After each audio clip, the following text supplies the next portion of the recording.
Beyond not quite having a clear understanding of how credit worked,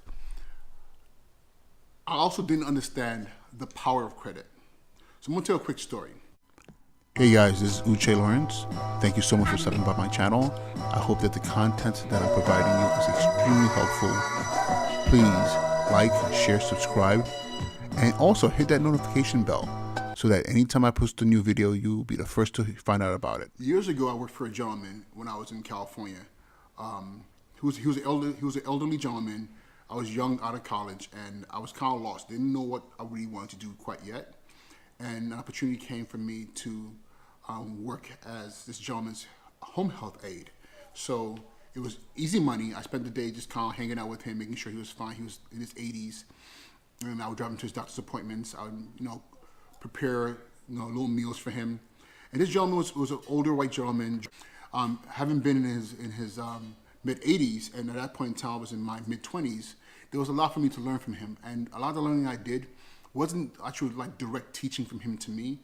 A lot of it was based on observation. One of the things that I learned the most about from him, and I didn't even realize until now, is how he handled money. So I have to tell you, this gentleman lived in Malibu, California. Anyone who knows anything about Malibu, California, it's one of the wealthiest communities in the world.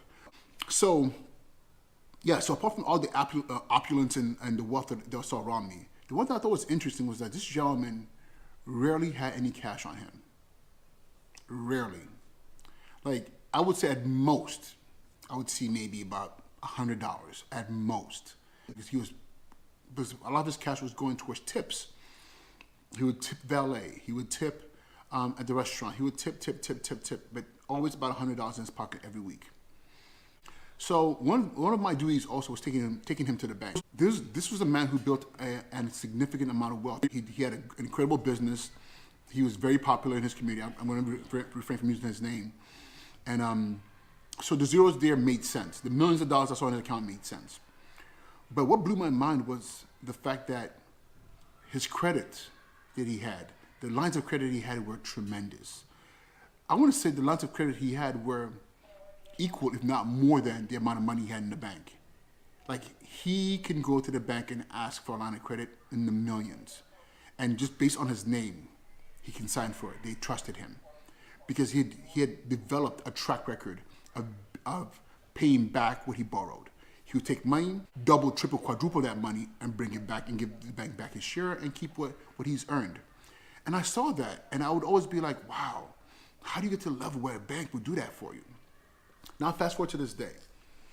So as you know, it's taken me a long time to get to a point where I finally have an understanding. I'm not a genius. I'm not at any point like, the A student in the classroom when it comes to finances. But I would say I'm a solid B+, and I'm working on that A.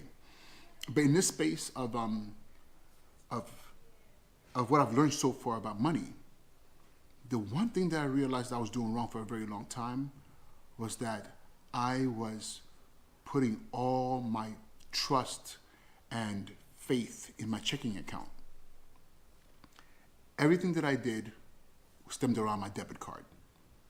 My bills came out of my debit card or my checking account, which are both linked, as you know. Every bill, checking, debit card. Went to the restaurant, debit card. Everything I did was debit card because I was taught that cash was king. But what's interesting is that that's a lie. Trust, the ability to have banks trust you, is the real king. Actually, it's not even king. It's on the level of, I don't want to say God, but that would be sacrilegious. It's on the level above king, whatever that would be. Because when you pay out of your checking account and your debit card, which is the same thing, you're waiting for your paycheck to go into that account for you to even live or to even breathe. When that account goes down, it's almost like your heart drops to your stomach and you're waiting for payday so you can go back up again. But if you build great expanse of credit, guess what? As long as you have revenue coming in to be able to pay up what you've spent, and mind you now, if you know what you're capable of spending, then guess what? Your credit account, your credit card becomes that space where you have enough breathing room to do whatever you need to do. You know, the other day I was asked, why are you amassing so much credit? My response was this: it's better for me to have a tremendous amount of credit, not that I don't need it, than to need it and not have it. Right now I live straight out of my credit card, specifically my American Express Gold card. Everything goes through that card. And the reason it goes through my charge card, my American Express Gold card, is that I have to pay at the end of the month, which means I don't play with that. I don't go above and beyond what I can do. I just don't. As soon as I put on that card, I'm tracking to know that this is my limit, so that in a month I can pay it all up. That is where we need to be. Okay, that is how you build discipline, and that's how you build trust with banks. Today I was looking into my credit union account, and I'm looking in there, and I just was approved for 2 cards with them, and totaling $17,000.